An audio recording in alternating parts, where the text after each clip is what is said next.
Hello guys! Welcome to my YouTube channel.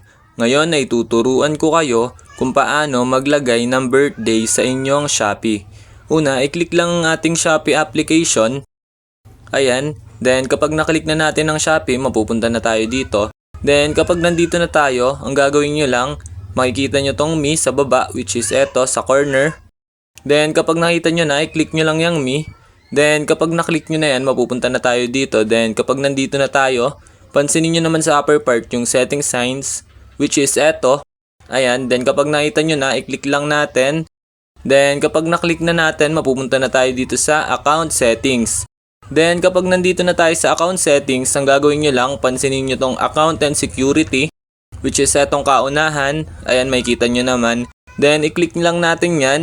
Then kapag naklik na natin yan, mapupunta na tayo dito. Then mababasa nyo tong my profile. Ito sa taas. Then i-click lang natin yung my profile. Then kapag naklik nyo na, ayan, then kung mapapansin nyo, nakasulat dito name, bio, gender, and birthday. Then ang gagawin nyo lang, makikita nyo yung birthday. Ayan, sa tapat, may nakasulat na. Ganyan. Then i-click lang natin yung birthday. Ayan. Then kapag naklik nyo na, ayan, maglalagay na tayo ng birthday. So, dito sa kaunahan is yung day. Ayan. Scroll nyo lang kung anong day ang birthday nyo. Ayan, sa akin 15. Then, dito naman sa pangalawa is months. Then, ayan, scroll lang din natin. Hanapin lang natin yung March. Then, ayan. Then, dito naman sa last is yung taon. Hanapin ko lang kung anong taon ako. Ayan, 2004. Then, kapag okay na, all goods na, then mababasa nyo yung submit, which is eto. Ayan, then i-click lang natin yung submit.